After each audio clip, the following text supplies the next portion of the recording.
오늘도 말씀 드셨습니까? 말씀 김선입니다.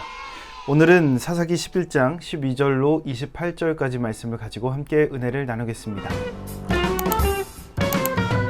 오늘 말씀을 보니까 암몬이 이스라엘 영토를 쳐들어왔습니다. 이에 입다가 그 이유를 물으니 본래 자신들의 땅이었다는 거예요. 13절 말씀입니다.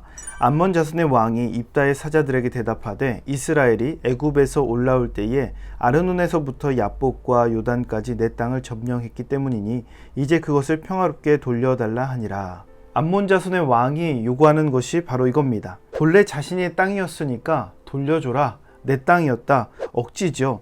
그냥 빼앗으려고 하는 명분일 뿐입니다. 그런데 오늘 이 사건들이 왜 일어났는가 우리가 살펴보면 먼저는 이스라엘이 하나님의 은혜를 잊었기 때문에 일어난 일입니다. 그래서 하나님께서 여호와의 목전에서 악을 행하고 그 은혜를 기억하지 못하는 이스라엘 백성들을 암몬이란 도구를 통해서 심판하시는 것이죠. 또 다른 한 가지는 암몬이 하나님의 능력을 잊어버렸기 때문입니다. 이 영토를 이스라엘이 가지게 된 이유는 하나님께서 이스라엘에게 주셨기 때문이에요. 이스라엘이 빼앗으려고 했던 것도 아니고 과거 출애굽한 이스라엘 백성들이 그저 그 땅을 통과하게 해달라, 지나가게만 해달라 라고 요청을 했는데 이를 허락하지 않은 거예요. 이스라엘 백성의 말을 믿지 못했던 나라들이 전쟁을 일으켰고 하나님은 이스라엘에게 승리를 주신 겁니다. 하나님께서 그 땅을 주시고 하나님의 능력으로 승리를 취하게 해주셨던 그 사건들을 기억하지 못하는 것이죠. 하나님의 은혜를 기억하지 못하는 이 두 민족의 모습으로 인해서 오늘 이 사건이 일어난 거예요. 그런데 오늘 유독 한 사람은 다른 이야기를 하고 있죠. 바로 입다입니다.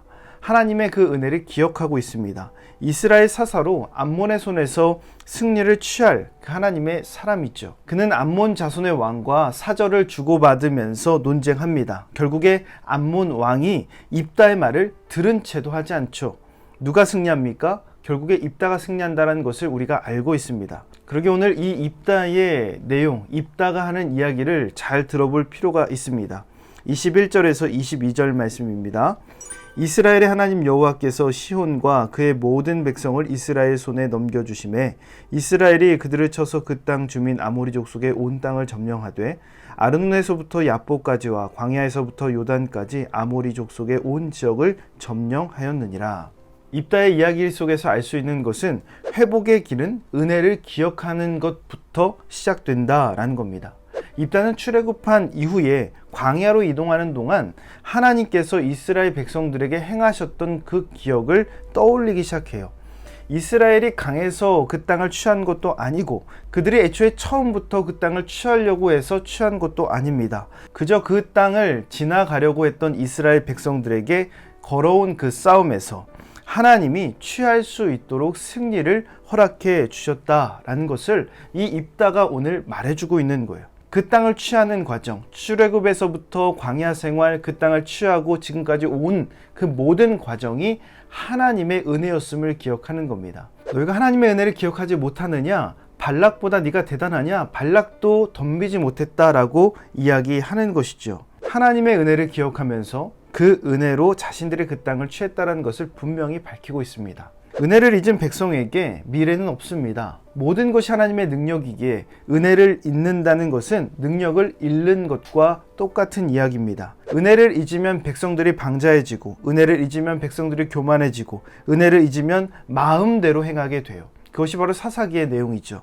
그런 백성과 그런 인생에게는 미래가 존재하지 않습니다. 왜냐하면 우리의 인생을 책임지는 것은 우리 스스로의 힘이 아니라 하나님이시기 때문에 그렇습니다. 사실 입다는 인정받지 못하는 사람이었습니다. 아니 오히려 인정받지 못할 뿐만 아니라 쫓겨났던 사람이었죠. 그가 기생의 자녀였기 때문에 그렇습니다. 출신이 좋지 못했습니다. 지금으로 따지면 그의 스펙은 정말 별 볼 일 없는, 사람들이 거들떠보지도 않는 그런 스펙을 가지고 있었어요. 그러나 그에게는 한 가지 다른 점이 있었죠. 바로 하나님의 은혜를 기억하는 자였습니다.